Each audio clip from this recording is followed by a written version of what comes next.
inversion des valeurs, lâcheté, faiblesse, trahison. Depuis plus de 2 siècles, l'Indo-Européen doit faire face à une décadence pernicieuse qui a planté ses racines dans l'esprit des hommes et des femmes de notre peuple. La passation progressive et lente du pouvoir entre l'aristocratie et la bourgeoisie a permis à une caste inférieure de s'élever au rang de maître et ainsi subvertir les nobles seigneurs. C'est de cette bourgeoisie immonde que sont issus les politiciens du monde moderne, que ce soit idéologiquement ou héréditairement. Ces mêmes politiciens, élus par des peuples endoctrinés et perdus sur le plan spirituel et philosophique, se lancent dans une course effrénée au pouvoir, ne cherchant qu'à séduire les masses pour obtenir la place très convoitée de président. Dans une société capitaliste et mondialiste, c'est bel et bien le capital qui donne le pouvoir, et ceux qui le possèdent dictent leurs lois. La laideur s'impose alors, les vieilles bâtisses sont détruites, remplacées, nos monuments sont saccagés, et l'architecture contemporaine débilisante a fini par s'inscrire profondément dans notre paysage. Ce que nous propose le XXIe siècle ne correspond pas à la vision du monde que le paganisme peut nous offrir. Le culte de la laideur, l'adoration du chaos et l'égalité aliénante sont à l'heure actuelle au centre de nos pays. Face à cette décadence, face à la levée en masse des troupes du chaos et de la médiocrité, une solution s'offre à nous pour défier le temps et aller à son encontre. Historiquement, nos sociétés ont toujours été composées de 3 castes différentes, fonctionnant en synergie, chacune étant indispensable pour le bien commun. Nous avons comme première caste la classe sacerdotale, celle qui s'avère à la vie religieuse et spirituelle de la société. Elle se veut être l'intermédiaire entre les hommes et les puissantes divinités et dirige les cérémonies. Nous avons en troisième la masse travailleuse d'hommes et de femmes libres. Les artisans, les commerçants et les paysans se regroupent au sein de la troisième fonction. Vient alors la deuxième caste, celle sur laquelle portera la vidéo. Nous avons affaire aux guerriers et aux seigneurs, aux hommes possédant les plus grandes responsabilités terrestres. Ce sont les aristocrates, la noblesse de notre peuple. Je me dois d'abord bien sûr de définir le sujet. L'aristocratie est ici une caste d'hommes libres, exerçant des rôles guerriers et pourvus de hautes valeurs morales. Mais leur combat peut être tout autant sur le plan matériel que spirituel. Avant de poursuivre, n'oubliez pas que le meilleur moyen de me soutenir est de vous abonner, de liker, commenter et partager mon travail. Sans plus tarder, partons à la rencontre de ces nobles seigneurs qui guideront notre peuple vers un avenir radieux. Bon visionnage. Ce qui distingue donc l'aristocratie au sein d'un peuple est bien son implication active dans la prise de décision, tant sur le volet purement politique que social. La noblesse a pour objectif de développer et maintenir l'harmonie sociale d'une tribu, d'une nation, en opérant les changements nécessaires. L'étendue des responsabilités de la noblesse est énorme. Si elle s'occupe des lois et des codes, elle peut être aussi parfois amenée à combattre le pouvoir établi ou une masse d'hommes cherchant à imposer un pouvoir populaire. Comme parfait exemple d'une insurrection contre le pouvoir établi, nous avons les sacrifices des rois celtes par les seigneurs locaux mécontents du travail du régent en place. Pour aller plus loin, je vous renvoie à ma vidéo sur les sacrifices humains, le lien est dans la description. Mais comme autre exemple très parlant, nous avons la révolte des Bondes. Les paysans norvégiens se regroupèrent sous la bannière des seigneurs païens lors de l'insurrection contre la couronne fraîchement christianisée du roi Olaf II. Ici, la noblesse joue parfaitement son rôle, en protégeant le peuple, au péril de sa vie, pour démanteler le pouvoir monothéiste. Mais le deuxième cas est celui qui nous intéressera le plus. Lorsque l'on s'intéresse aux différents cycles du temps, aux différents âges, quelque chose d'éminemment important nous saute aux yeux. À en analyser les textes, il semble qu'il y ait une forme de décadence du pouvoir lorsque ce dernier se transmet à la caste d'en dessous. À l'origine, le pouvoir temporel ne faisait certainement qu'un avec le pouvoir intemporel, et nous avions comme caste dirigeante une assemblée d'hommes érudits et savants que la sagesse divine imprégnait. Mais au fil du temps, la roue des cycles tournant, le pouvoir temporel se détacha de la première fonction, pour tomber entre les mains de la deuxième. Alors la noblesse atteignit le commandement politique et prit les décisions pour la tribu. Ce schéma est exactement le même lorsqu'il s'agit de l'érosion du pouvoir aristocratique, au profit de la masse populaire et même parfois des esclaves. En ce sens, nous pouvons penser à la révolte des Ilotes de Sparte suite au séisme de -464. Profitant de la mort de nombreux guerriers suite à une catastrophe naturelle, les autochtones de l'actuelle Grèce, asservis par les conquérants indo-européens que nous appelons les Doriens, décidèrent de fomenter une insurrection contre le pouvoir ô combien élitiste et puissant de la cité de Sparte. Ils parviennent alors à s'emparer de forteresses sur le mont Itomé, au sein desquelles ils résistent plusieurs années durant. Toujours en supériorité numérique, ils privent Sparte d'une main-d'œuvre efficace, qui connaît bien la terre et qui ne coûte pas grand-chose. Les seigneurs spartiates ne tardent pas à réagir et se lancent dans une guerre de contre-insurrection. Malgré leur infériorité numérique, combattant parfois à 1 contre 7 selon certaines estimations, les Spartiates parviennent à écraser brutalement les Ilotes et ainsi préserver le pouvoir diarchique. Suite à cet événement, Sparte déclarait la guerre chaque année aux Ilotes afin de prévenir toute nouvelle révolte, et les jeunes hommes étaient chargés d'assassiner de potentiels réfractaires au pouvoir en place. Ici encore, la noblesse joua son rôle dans le maintien de l'harmonie en empêchant que l'érosion du pouvoir ne survienne.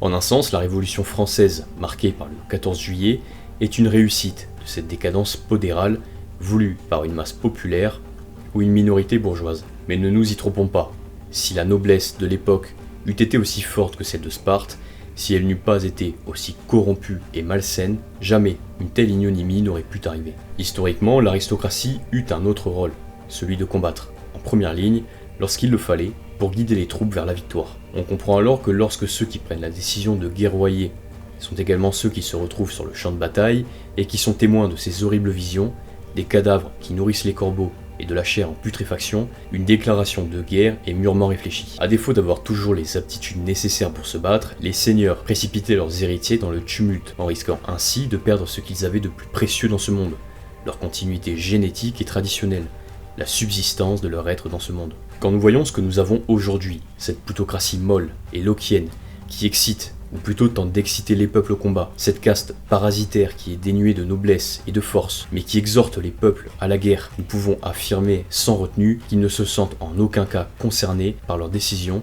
et qu'ils n'ont aucun sens des responsabilités. Tel est le plus grand mal de notre peuple. Nos politiciens ne répondent jamais de leurs actes, ils ne tirent aucune sanction de leurs erreurs, ne sont nullement inquiétés par leurs échecs et ne répondent pas de leurs méfaits. C'est justement la raison pour laquelle nous devons impérativement nous détacher idéologiquement et spirituellement de cet état saturnien qui engloutit ses fils et ses filles dans sa voracité sans limite. Ce que nous donne le paganisme indo-européen est aux antipodes de la république maçonnique infâme qui propose par exemple aujourd'hui de donner la mort à ses citoyens par la loi affreuse sur la fin de vie. Devenant non plus le garant d'un peuple, mais son bourreau, le gouvernement s'agrippe à son pouvoir par peur de l'inévitable retour des dieux et de l'harmonie cosmique.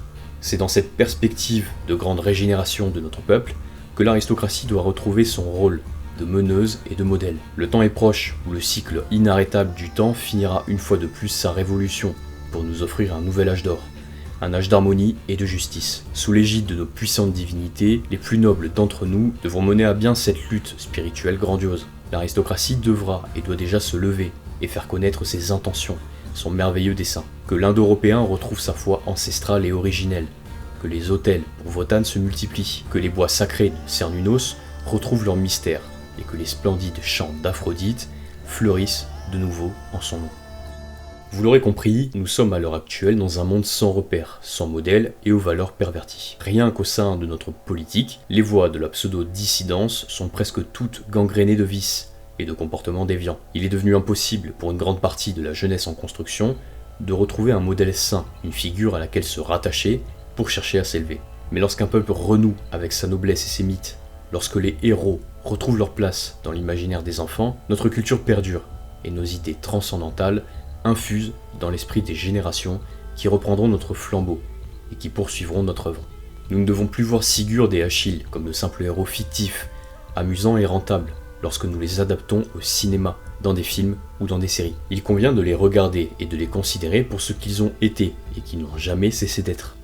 Des repères, des piliers pour nos civilisations qui, plus que jamais, demandent à être inspirés. Si nous acceptons de nouveau de suivre le chemin des héros et donc des dieux, nous aspirons à un dessein plus grand. La vision élitiste que rétablirait la noblesse pousserait les hommes et les femmes à choisir la voie de la responsabilité plutôt que celui du dédouanement. La force prendrait la place de la faiblesse, le courage celle de la couardise et l'abnégation celle de l'abandon. En cherchant à s'élever socialement mais aussi et surtout moralement, l'homme affirmerait son plein potentiel et nos sociétés se baseraient une fois de plus sur une hiérarchie organisée au sein de laquelle l'évolution n'est rendu possible que par le mérite. Fini la bourgeoisie, fini la plutocratie. Les seigneurs retrouveraient leurs terres et leur peuple. Les hommes et les femmes seraient de nouveau regroupés harmonieusement et occuperaient des fonctions que leur nature leur permettrait. Il n'est dans nos traditions aucunement question d'égalité, comme nous l'entendons de nos jours. Si les hommes possédaient des droits et devaient se soumettre également devant les lois, la notion égalitaire n'allait pas plus loin. Le terme de noble provient du latin nobilis, qui signifie reconnaissable.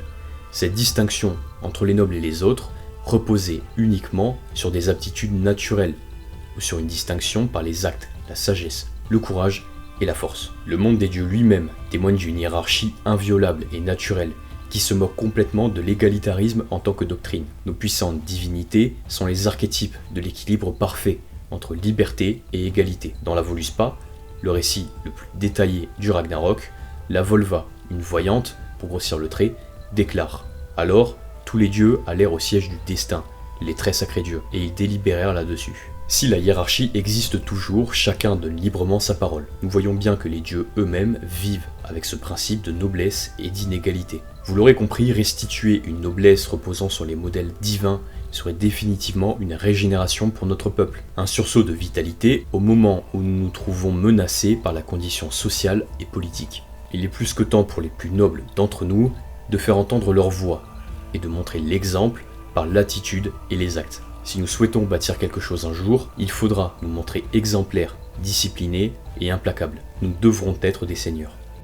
Nous pouvons alors nous demander comment il serait possible, pour notre peuple, de cultiver de nouveau cet esprit élitiste et noble qui était jadis omniprésent dans nos sociétés. Par quels moyens l'aristocratie pourrait renaître dans l'esprit de nos hommes et de nos femmes? La noblesse repose sur un élément des plus importants qui détermine le caractère sacré ou non sacré de toute la société, à savoir la tradition. Lorsqu'un peuple prend conscience de son héritage culturel et génétique, il aspire au grandiose et au beau. Il se repose sur un socle dont l'âge dépasse certainement la conception humaine du temps. C'est par la tradition que nous répétons nos schémas sacrés, nos rituels, nos offrandes, nos prières et nos célébrations. C'est la tradition qui dicte le rythme de vie. Bien évidemment, en tant qu'Indo-Européens, nous cherchons à vivre selon le rythme qui nous correspond, selon nos valeurs et notre nature. Pourquoi aller chercher ainsi une foi étrangère et opposée sur bien des points à ce que nous sommes le plus profond de nous-mêmes?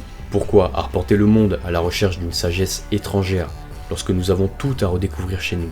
Pourquoi aujourd'hui l'Européen connaît la philosophie bouddhiste mais ignore tout de Freyr, Lugh ou Athéna?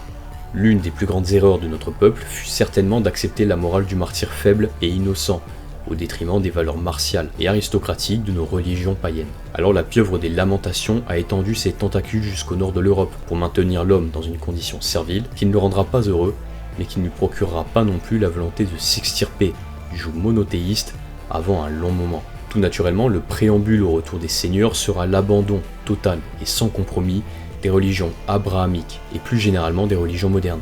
Nous devons retrouver nos propres traditions, non pas celles inventées par des peuples extra-européens, mais bien celles de nos ancêtres. Nos dieux doivent retrouver une place centrale dans nos mœurs. Nos fêtes doivent à nouveau nous réunir. La tradition païenne doit se montrer comme une alternative puissante à la dégénérescence du monde, comme une tradition qui anticipa la décadence civilisationnelle, mais qui apporta des solutions à ceux qui savent analyser les mythes. Nous devons également promouvoir notre art et innover, réinventer un univers païen qui s'exprimerait par un imaginaire collectif puissant provenant bien sûr de nos mythes fondateurs.